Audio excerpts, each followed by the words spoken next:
حضرت جنید بغدادی رحمتullah تعالی علیہ تقریر کر رہے تھے تو ایک شرابی پہ اثر ہو گیا، دوڑا ہوا آیا، کہنے لگا حضور ہر روز شراب پی ہے، 40 سال ہو گئے شراب پیتے، آپ کی باتیں دل کو لگ گئی ہیں، لیکن آج توبہ کروں گا تو اللہ معاف کر دے گا۔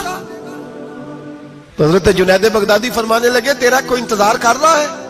تو کہنے لگا حضور نشئیوں کا، شرابیوں کا کون انتظار کرتا ہے؟ کچھ زمانہ اماں انتظار کرتی تھی، اب سمجھ گئی وہ نہیں آئے گا۔ کون انتظار کرتا ہے؟ سمجھ گئی وہ نہیں آئے گا۔ کچھ عرصہ بیوی نے انتظار کیا، سمجھ گئی کسی نالی میں پڑا ہوگا، نہیں آئے گا۔ بہن بھائی بال بچے انتظار کرنا چھوڑ گئے، اب میرا کوئی نہیں انتظار کر رہا۔ تو حضرت جنید بغدادی رو پڑے، فرمانے لگے نہیں، رب کی رحمت تیری توبہ کا ابھی بھی انتظار کر رہی ہے، خدا کا کرم تیری توبہ کا انتظار کر رہا ہے، آ جا، دروازہ کھلا ہوا، لوٹ آیا۔ وہ شخص کہتا ہے جب بات سنی تو اللہ اکبر کہا، کپڑے پھٹ گئے، قدموں میں گرا، وضو کیا، غسل کیا، مسجد آیا، کہنے لگا یا اللہ تو واقعی راضی ہے، واقعی راضی ہے۔ تو فرماتے ہیں جب وہ رو رو کے یہ دعا کر رہا تھا تو مسجد کے ہر کونے سے آواز آنے لگی تو نے سچی توبہ کر لیا تو تیرا رب راضی ہو گیا ہے، ان کو پکڑ کے لاؤ۔ اور حضرت جنید نے یہ بات سیکھی کہاں سے؟ حضرت سیری سختی سے۔ حضرت سیری سختی آپ کے مرشد تھے، تو گزر رہے تھے گلی میں، ایک درخت کے نیچے رش بڑا تھا، درخت تھا تو لوگ وہاں کٹھے تھے، رش تھا تو آپ نے کہا جنید پتا تو کر یہاں کیا ہے؟ لوگوں نے کہا حضور ایک شرابی شراب کے نشے میں مست آل فول بول رہا ہے اور لوگ تماشا دیکھ رہے۔ حضرت گئے، چھڑی ہاتھ میں تھی، جوانوں سے کہا چلو نکلو بھاگو، سب لوگ چلے گئے۔ تو فرمایا جنید جا پیالے میں پانی لا۔ فرماتے میں پانی لایا تو حضرت نے اپنے ہاتھوں سے اس کا منہ دھو ڈالا۔ اللہ کرے ان کا کوئی منہ دھونے والا ہی آ جائے، اللہ کرے کوئی آئے جو ان کا منہ دھو ڈالے، یہ تو بیچارے اب الجھ گئے گناہ میں، کوئی آئے ان کا بازو تھامے، منہ دھو ڈالا، اور دھو کے نہ منہ، تو رب کریم کے ولی کی آنکھوں میں آنسو آئے اور کہنے لگے اے اللہ میں نے منہ اس لیے دھویا ہے کہ جتنے لوگ شراب کی بو سونگیں گے اس کے شرابی ہونے پہ گواہ بنیں گے، چلو اب منہ دھویا ہے کوئی بو تو نہیں نہ سونگے گا، اور لوگ تو گواہ نہ بنیں گے کہ شرابی ہے۔ اور پھر رو کے کہنے لگے اے اللہ جو میری طاقت تھی وہ میں نے کر دیا، اب جو تیرے قبضے میں ہے تو بھی رحمت فرما، میری طاقت میں منہ دھونا تھا میں نے دھو ڈالا ہے، تو دل دھو دیا کرتا ہے، مہربانی کر اس کے دل کو بھی صفائی عطا فرما دے۔ یہ کہہ کے چلے گئے۔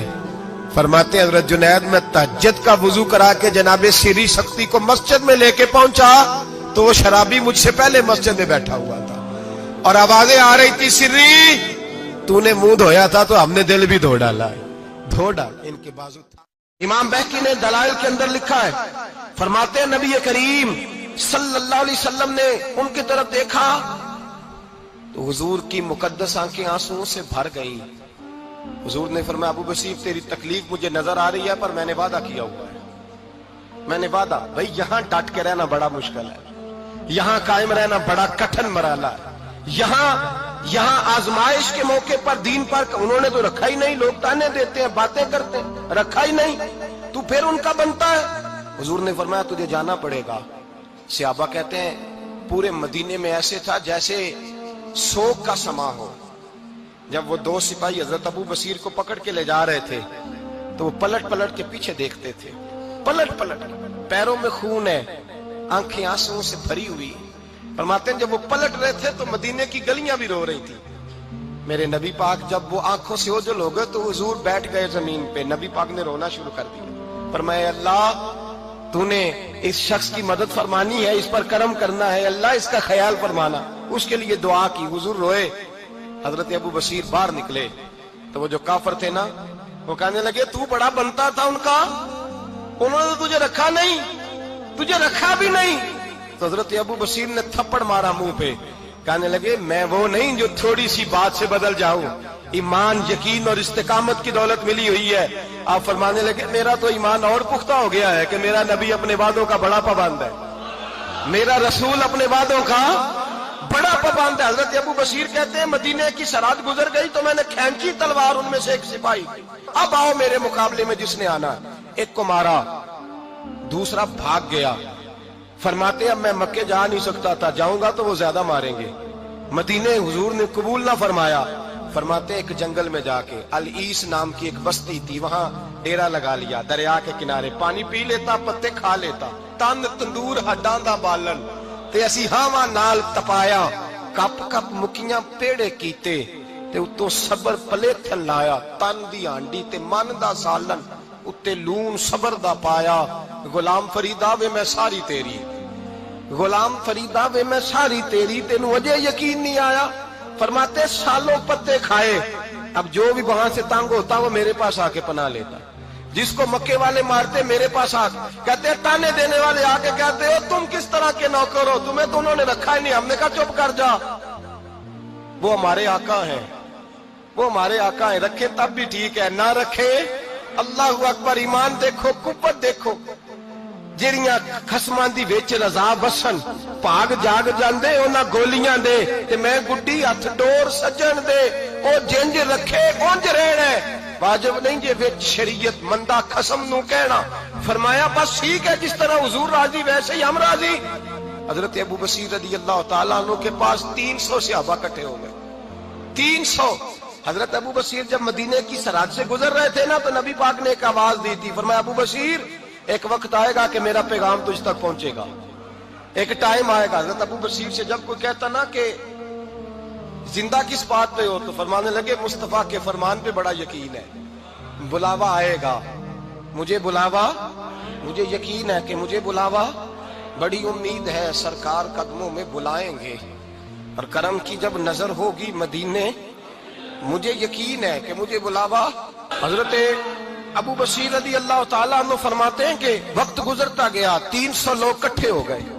جب کوئی مسلمانوں کا قافلہ مکے کے پاس سے گزرتا تو مکے والے لوٹ لیتے تھے. حضور نے بھی اجازت دی مدینے والوں کو, اگر ان کا قافلہ کوئی آئے تمہیں بھی حملے کی اجازت ہے, کفر کا مال مال غنیمت ہے. حضرت ابو بصیر کہتے ہیں جب بھی ہمارے قریب سے وہ رستہ تھا شام کی طرف جانے کا, جب بھی کافر گزرتے ہم ان کے قافلے پکڑ لیتے, لوٹتے, ہم بھی ان کو اس طرح کی سزا دیتے جو مسلمانوں کو دیتے تھے. فرماتے ان کا جینا محال ہو گیا, ہاتھ باندھ کے نبی پاک کی بارگاہ میں گئے, کہنے لگے یہ شرک ختم فرما دیں اور آپ ان کو بلا لیں, بلا لیں.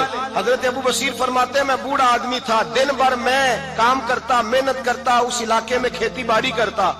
جب رات ہوتی تو میں کسی پہاڑ کے ٹیلے پہ بیٹھتا اور مدینے کی جانب منہ کر لیتا, اور میں انتظار کرتا بلاوا کب آئے گا, کب حضور کا پیغام آئے گا, میں انتظار کرتا. حضرت ابو بصیر رضی اللہ تعالیٰ عنہ بیمار ہو گئے, شدید بیمار, سخت بیمار تھے, تو قریش نے شیخ ختم کی. حضرت ابو ہریرہ کہتے ہیں نبی پاک نے 2 صحابہ کو رکا دیا, فرمایا جاؤ اسے جا کے کہو آ جائے, اسے کہو آ جائے. صحابہ کہتے ہیں ہم پہنچے تو ان کا آخری وقت چل رہا تھا, آخری ہجکیاں تھیں. ایمان اور یقین دیکھو, آخری ہجکیاں. لوگ کہتے ابو بصیر وقت آ گیا, وہ کہتے نہیں ابھی وقت نہیں آیا, وقت تب آئے گا جب نبی پاک کا بلاوا آئے گا. حضور کا وعدہ تھا وقت تب آئے گا جب میرے نبی کا بلاوا آئے گا, ابھی بلاوا نہیں آیا, تو ابو بصیر کا وقت بھی نہیں آیا. صحابہ کہتے ہم نے جا کے رکا تھمایا, اٹھنے کی بھی طاقت نہیں تھی. جب حضور کا رکا لیا نا تو دونوں یوں مٹھیاں بند کر لی, گویا جھوم جھوم کے نعرے لگانے لگے آؤ دیکھو میرے نبی کے وعدے کتنے سچے ہیں, آؤ دیکھو حضور کے وعدے. چومتے حضور کا نامہ سر پہ رکھتے, سینے سے لگاتے, اور کہتے ہیں پھر بلند آواز سے کلمہ پڑھنے لگے. کہنے لگے حضور میں حاضر ہوا, یا رسول اللہ میں آیا.